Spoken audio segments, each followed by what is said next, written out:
Hey, welcome to Beat Everyone. I'm Ben Flanagan with AL.com. Alabama faces Oklahoma on Saturday. Fans are nervous about this game, but should they be? We need answers, and we here at this show obviously can't give them to you, so we have to bring on actual ball knowers to help us. He's an Auburn football legend, an SEC Network analyst, ESPN analyst, reporter, color commentator, co-host of McElroy and Cubelic in the Morning on WJOX. Alabama's favorite Auburn man, the great Cole Cubelic. Cole, welcome back. Thanks for doing this. What's up, Ben? Doing great, man. Thanks for having me in. No problem.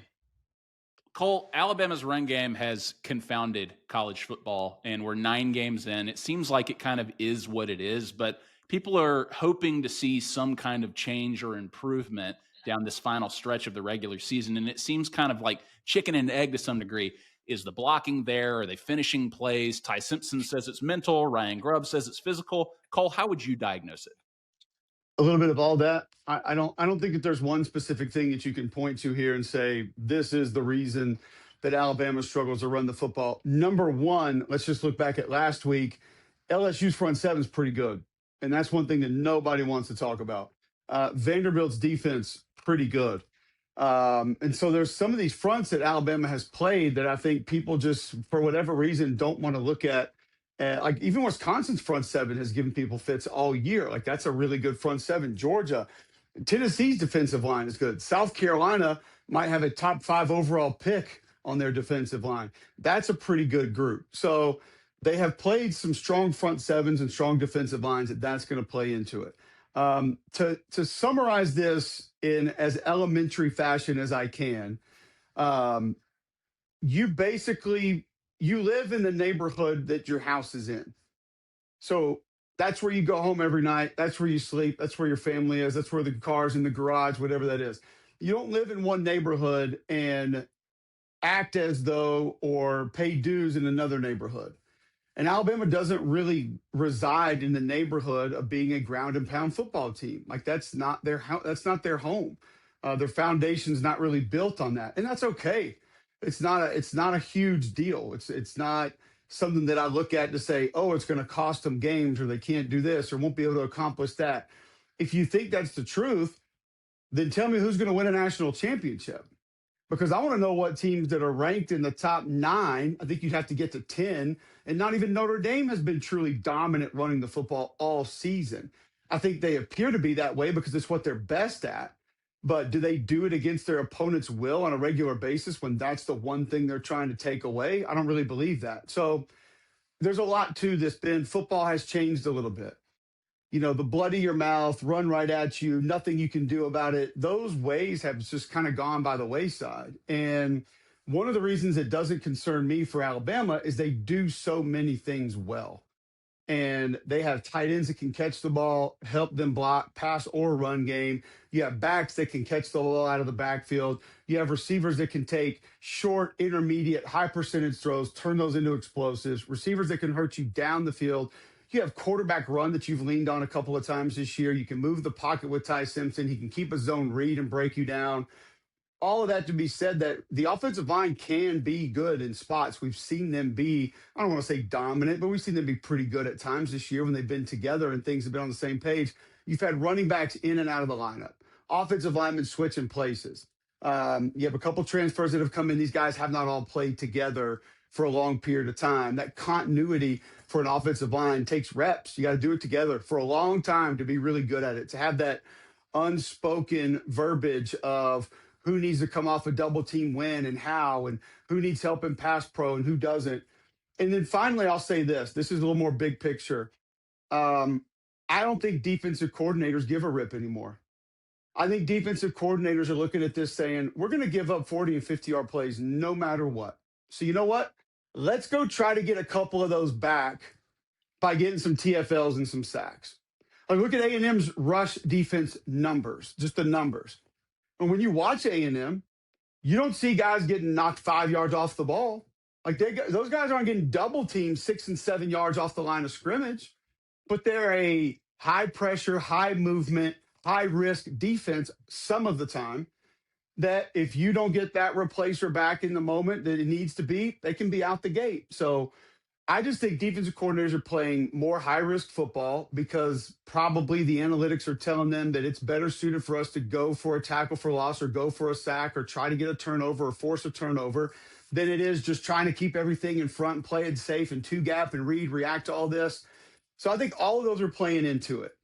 And the main thing would just be if you don't live there, you're never going to be a real resident in that neighborhood. And Alabama does not reside in we are going to run the football no matter what neighborhood. Metaphors and analogies, they help visual learners like us, Cole. So we really appreciate that. And, one of the best defenses in the country is coming to Tuscaloosa. Oklahoma ranks 7th nationally in total defense, in scoring defense, 8th in third down conversion percentage, 3rd in team sacks, like you're talking about with that metric. What impresses you the most about Oklahoma's defense, and how does Alabama find a way to break through? The thing that impresses me the most about their defense, Ben, the amount of high quality interior defensive linemen that they have. Nobody else in the country can roll waves of D tackles and nose guards in like they can. And they have some versatility. Some guys slide down, some guys slide out. But I mean, you've got probably 4 or 5 legitimate, like really good, borderline big time SEC caliber defensive tackles that can play. David Stone is a guy that I think probably can go out there and take over a game if he needed to, if given the opportunity. He's a real interior SEC defensive lineman. You've got a couple of guys on the edges that are really good, and you brought in Marvin Jones on the edge, who's like your prototypical 4-3 defensive end. But Dom Williams, Jaden Jackson, Grayson Halton. I mean, that's 4 real interior defensive linemen that I just named, and a couple others are getting some reps that there's not a lot you can do about it when they're on. And then on top of that, they move them. And they run twists, they run slants, they can two gap, they can penetrate, they do all kind of different things. And so schematically, they're tough because they might not be where you think they're going to be. And then individually, they're tough because they can probably beat you in one-on-ones. And it's not just from a power perspective, but from a quickness perspective. And then the extra that they're going to show you with that too, you're going to get linebackers walked up, you're going to get every front in the book that you can imagine. So just the identification portion of it is going to be difficult. Parker Brailsford will have his hands full there, but it's a little bit all of it. But the one thing that sticks out is there's not another team that I've watched play football this year that has 4 D tackles like they do. Like they're all going to be in the NFL for a long time. Yeah, so hands full for the offensive line. I've got an offensive line question for you, obviously. We heard that Alabama's left guard Cam Dewberry should be ready to go on Saturday, and we've seen a pretty constant rotation of guys on the offensive line this season for Alabama, this many games in. Cole, is it okay that you still haven't settled on 5 guys? Like, injuries obviously happen, but it seems like they haven't found the cohesion and consistently that they might want permanently, or is it all situational and this is fine and normal? I think in today's college football, it's okay because I know why a lot of guys are doing it. You have to placate to some of these players. It's just the reality. It's not a knock on Kalen DeBoer. Everybody's doing it. You play your younger guys so they don't check out on you, and so they don't look at it as they're not getting an opportunity or you don't believe in them, and they're just automatically going to go try somewhere else. It's kind of the nature of the beast. Some of that has been injury, some of that has been performance. Now, I'll say at this point in the year, it can be very beneficial because it can offer you some real depth.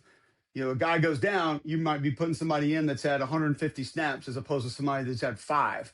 Well, there's true value in that at least they're going to understand the speed of the game, the physicality that comes with it. They're not going to get overwhelmed. So that could be a big plus. But on the flip side of that, like I think the road that you were heading down there, you would love to know who your 5 are. And you would love to know, okay, 3rd and 2, get us something that's going behind the left side here. Or, if it's pass pro, make sure we're helping our right tackle here. Whatever it is that you just know about that group, you know what to protect, you know what you can lean on, your strengths, weaknesses, whatever that is, you would love to just sit there and have a great idea of what that's going to be every game, every rep, every situation. Alabama probably feels good about a lot of that, but maybe not all of it. But I think the one positive that would come out of that is you do have real numbers that could help you down the stretch. Yeah, it's interesting. You think about it in like basketball terms and you think like, who are the 5 guys out there who are going to be there for crunch time? Who do you trust the most? And like similar to the offensive line, but it makes sense to me that it would be situational differences in terms of like, if you want to chew clock for 8 minutes, you might have a different unit out there than if you have a 2-minute unit out there and you want to go up and down the field quickly. Yeah. So that's interesting perspective. Cole, this is a huge game. Stakes are obviously high. Alabama has a loss right now. Can they afford another one in the playoff picture? Yes, especially if it's against a ranked and very solid team like Oklahoma. And if that happens, it happens. You still have everything in front of you as long as, the way that you often put it in your recaps, they handle their business, right? But we have a true nightmare scenario if that happens. Alabama walking into Jordan-Hare Stadium 9-2 in a must-win game at Auburn. Not really where they want to be in a few weeks, is it? No, and that would be a spot where some of those things that you're referencing, you would love to have on the offensive line. I mean, what better way to take a stadium, to take the fans, to take the energy, to take the momentum away from a team, to absolutely steal it than 13 play drives that take 7.5 minutes off the clock, or an 11 play drive, even then it gets a field goal that took 9 minutes and 15 seconds off the clock. Like, there is no better way on this earth to neutralize home field advantage than with a dominant rushing attack. It slows the game down. It minimizes possessions for your opponent if it's their offense that's the most dangerous thing on the field, and it takes the crowd out of it. I think they get bored. I think they start to lose energy. I think there's a realization that sets in, like, oh, expletive, if we can't stop this, we're not going to win this game. So those are things you'd love to have, especially going to that stadium. But at the end of the day, you would still have a major opportunity in front of you. And I think that's what Kalen DeBoer would sell. It wouldn't be, how are we going to do this? Or, wow, this obstacle is so great. We're playing for the college football playoff. Depending on what happened with other teams, we're still playing for an SEC championship to get in that SEC championship game. And I think those are the things that will probably end up motivating them. And the good news there would be, I mean, if you're Alabama, you have playmakers you've been able to lean on for the majority of this season. You've been able to lean on Jeremy Bernard. You've been able to lean on Ty Simpson. You've been able to lean on Ryan Williams, and at times some of the running backs that have been in. I mean, Jam Miller has had some big runs. Daniel Hill had a couple big runs late in the game last week. So there are portions of your football team you've leaned on, and I think there are still a few more that are kind of coming on. But yeah, that's a tough spot, man. I mean, I think Auburn fans would probably welcome it to say, hey, this is the one thing we get to play for this year, is potentially keep Alabama out of the postseason. They'd sign up for that in a heartbeat. Happens all the time. I think back to 2010, the Cam Newton season. Alabama could have been that team for Auburn, right? And they could have wrecked their season, and it obviously didn't happen. Cole, for my money, as we change gears here, one of the best things in all of college football media right now is reading the following sentence, quote, "We do it each week, my Sunday SEC takeaways," end quote. And you summarize the week for all the 16 teams once you finally had a chance to watch the games after the busy weekend that you've had. It's outstanding content, and I know that dopes like us on this show appreciate the insight, but, Cole, we're casuals, right? We watch a lot of college football, as we've done for most of our lives, but we didn't play the game. And if we're being honest, and I know that you know this, we probably really only understand about a fraction of what we're actually seeing on the field. And you, in these blurbs, can get very technical. In this age, like, all these people out there kind of pretending to be football gurus. We're playing Madden, we're grinding film, we're watching all 22, but we still need help. And we need somebody like you to interpret the very complicated terminology of football. Casuals need to form this relationship with these true ball knowers as educational liaisons. Okay, so I have, if you're up for this, Cole, I have a few vocabulary words and phrases to help us better process what we're watching every Saturday, if you don't mind. Are you up for this? I'm up for it. Are these from the takeaways? Yeah, some of them are, definitely. Okay. These will be very familiar. Nothing is going to sound foreign to you. No, I just didn't know if this was like specifically directed at me. I didn't think that I was putting a lot of those over people's heads, but sometimes I think I could see where that would happen. So yeah, but I think that you're going to hear these and you're going to say, why did this go over your head? This is like basic. This is 101. But honestly, I get it. This is football 101 here. So we'll start with a pretty easy one, y'all, right? Y'all still watch the football on every play. So I know you don't know what's going on. Easy, man. No personal shots here. All right, we'll start with an easy one. Okay, Cole, just to get us started and out of the gate, what are nickel and dime? What is quarters? We've heard a lot about quarters on Twitter this past week. What does it all mean? Well, nickel has really just turned into a position now. So it's your fifth DB that's on the field. So back in my day, we used to face a 4-3 defense or a 4-4 defense all the time. And then the 4-4 overhangs or outside linebackers, they started turning into these hybrid DB types because all your linebackers couldn't cover. Tight ends became more athletics. Running backs learned to catch the ball out of the backfield, so that wasn't going to work anymore. Now, nickel is basically your base defense, and it's an extra safety or corner that's on the field. Usually they defend the alley, so it would be right outside of the offensive tackle where the slot receiver would wind up. And you can use them in a lot of different ways. Dime would be even an extra DB past that. So you're probably only having one linebacker on the field, which in dime, usually it's going to be your more athletic linebacker that can act as a DB. You look at Kentucky, Kentucky has Alex Afari, who played safety for 3 years, is now one of their starting linebackers. And you think about the versatility that adds for them and what it allows them to do. Quarters would just be you have designated defenders on the back side of the defense, so deeper, that take quarters of the field. So it's just it's defined into areas of the field in a zone-based coverage of where they're going to actually cover things. So from an elementary standpoint, I think that's probably the best way that I could explain those. Keep it elementary, okay? And we're going to get to zone. Don't worry about it, Cole. Cole, we hear about pocket presence, pocket awareness, push the pocket. What's a pocket? In your pants? What is it? It's not. The pocket is essentially what the offensive line forms in front of the quarterback. So that is where the quarterback has the ability to operate from and hopefully not get touched to deliver the football. I think originally it was called a pocket because the tackles are going to drift back a little bit further, and you're going to try to hold your ground in the front with the center and two guards, and so it kind of forms a little bit of a U shape and looks similar to what a pocket design would look like. You can move the pocket on little half rolls or sprint outs. We've seen Alabama do that. We talked about that earlier. Pocket presence, I do think, is important for a quarterback to understand, okay, there's a little pressure coming from my left side. Let's drift to the right and we can still throw this ball. Like you saw Garrett Nussmeier last week, he began to drift and then tries to, six out the wrong way right into the rusher and he gets sacked. Like I can only imagine that offensive tackle watching that on film on Sunday, like, bro, you really could have helped me out a little bit there, but that was terrible. Now, what you don't want to hear and what you never want to say in reference to the pocket or the quarterback in the pocket is, oh, look at him buying time in the pocket. Look at that quarterback just buying time back there. There's like this new rebirth of this phrase that's happening right now for people calling games, and it drives me crazy.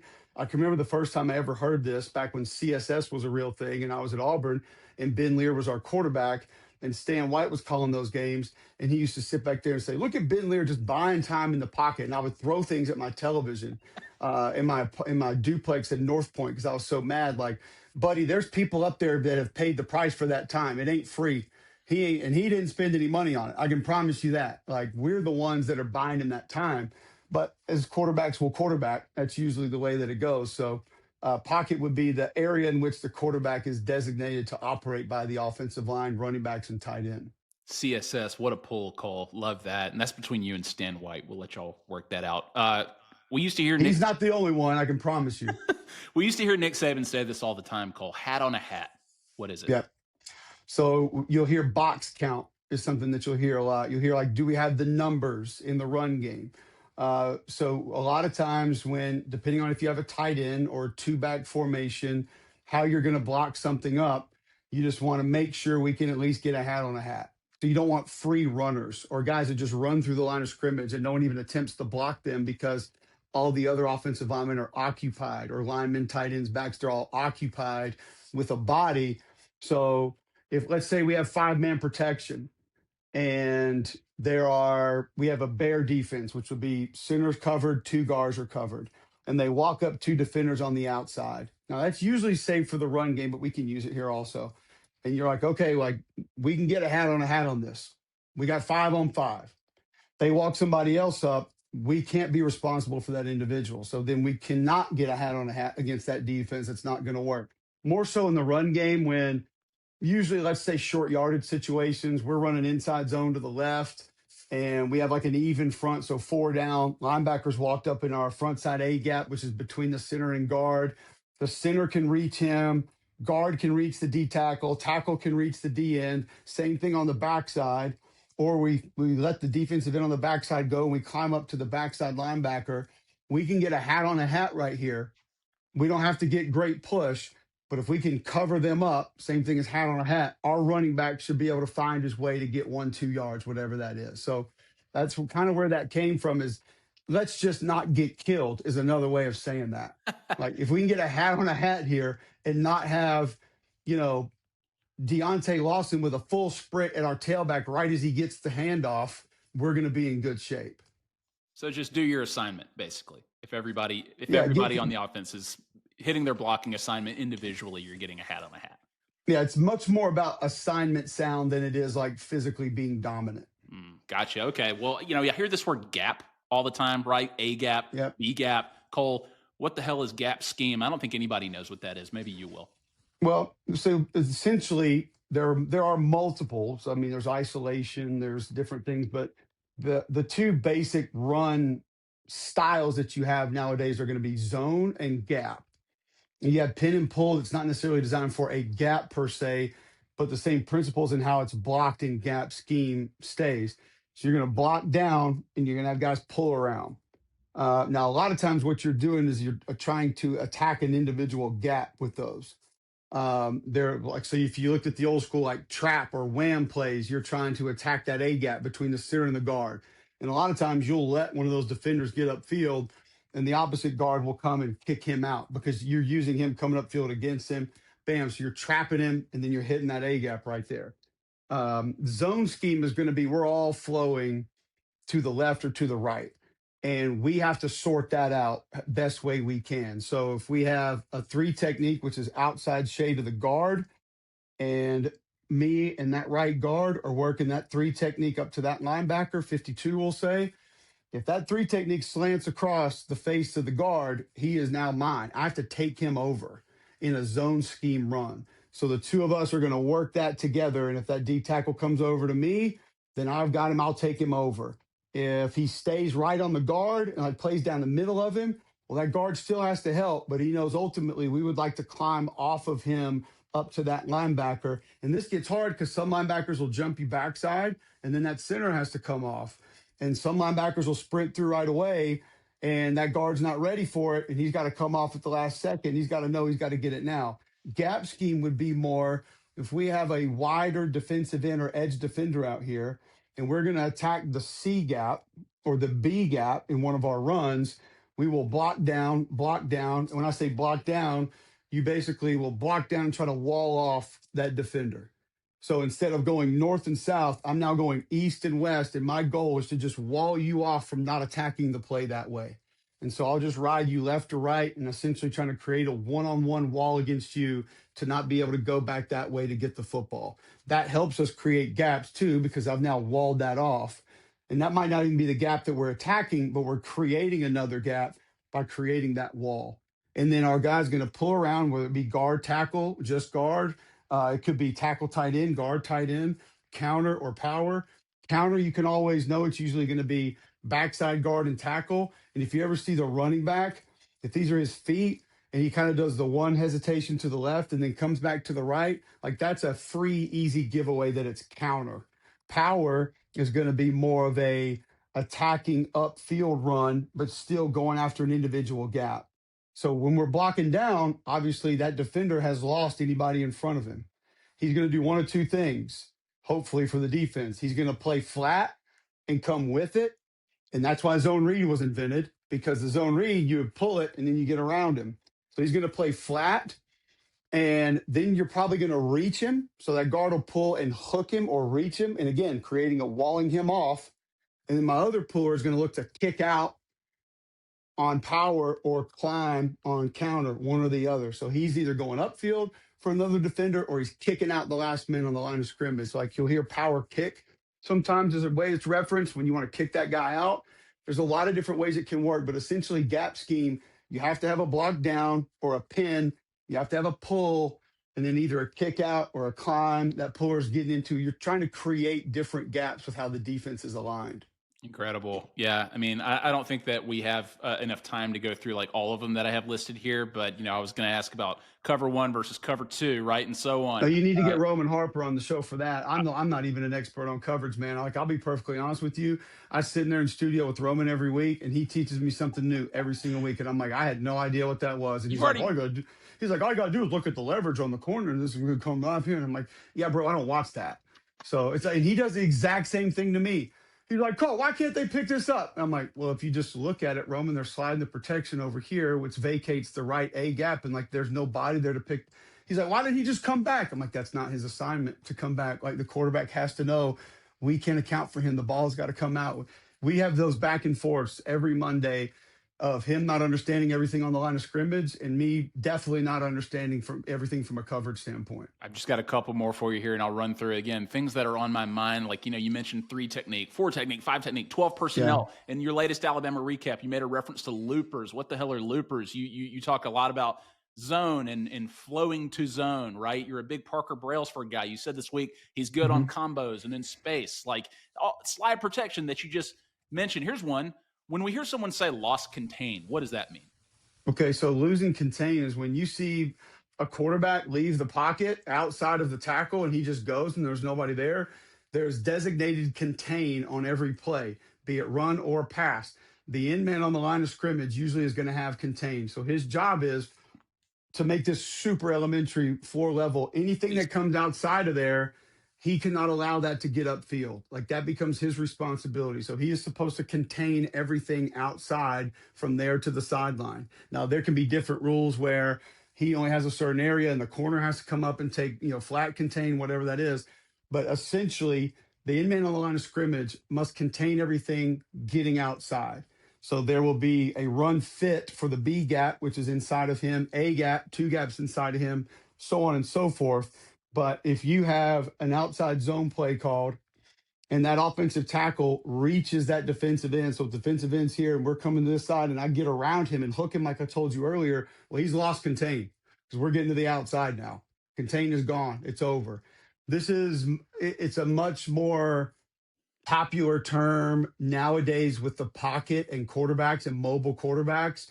Like, you have to keep contain on those guys. If you let them get outside the pocket and run, and you either rush to inside, that's usually when it happens. The guy gives an inside move, quarterback slips outside. There's literally no one home. There's no contain on that play.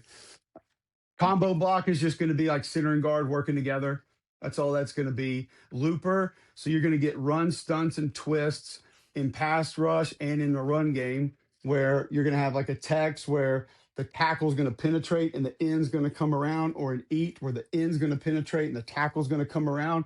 So you probably need to know this next if you're an Alabama fan, because Kane Wommack just did more of that in the run game than Alabama has done all year. I don't know the exact number, but I do know for a fact they did more of that this past week than they've done all year.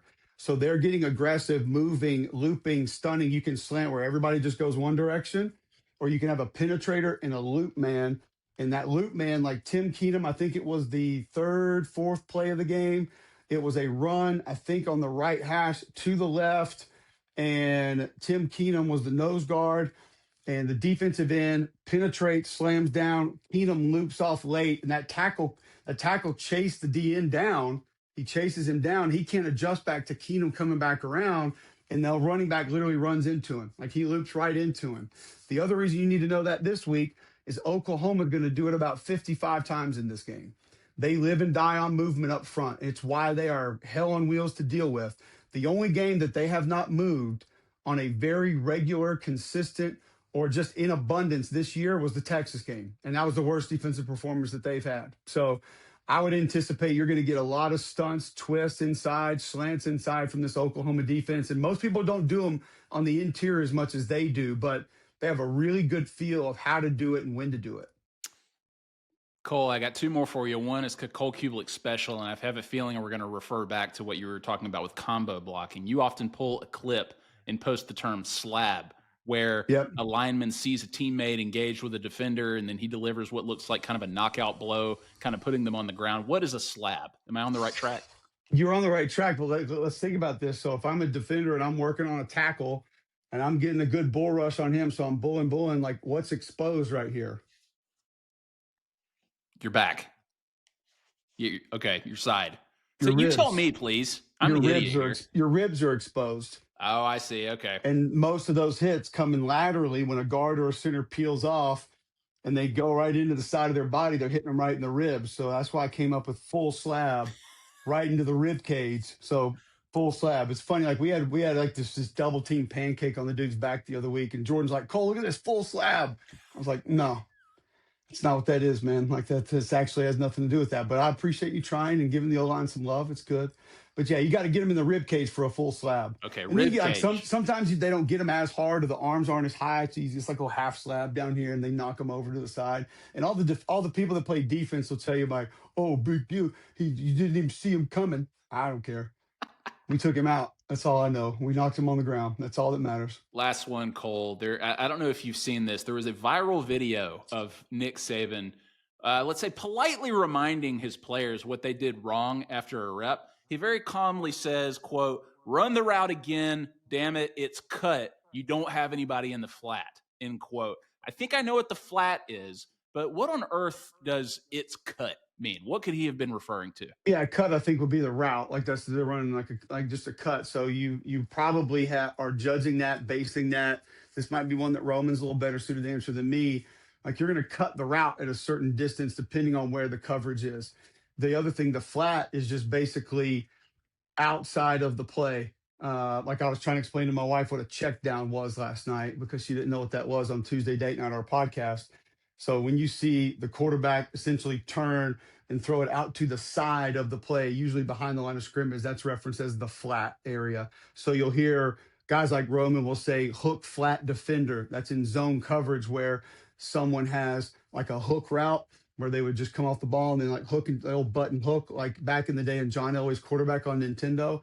They don't really run those anymore. It's just called like a comeback route or a hitch, but they would run that button hook. So you have that hook area right there, and then the flat also like all the way over to the sideline. So again, I'm not as well versed on all the defensive terminology and what that means and how they use it and why they use it, but I'm getting more dangerous by spending more time with Roman. I think you're pretty well versed, Cole. I feel like I know a little bit more now, and we barely scratched the surface here. So maybe you can come back, give us another lesson one day. Truly the best in the business. Find them on ESPN, SEC Network, every weekday morning on WJOX. Cole Cubelic, you're the man. Thanks again. I appreciate you guys having me. Thank you.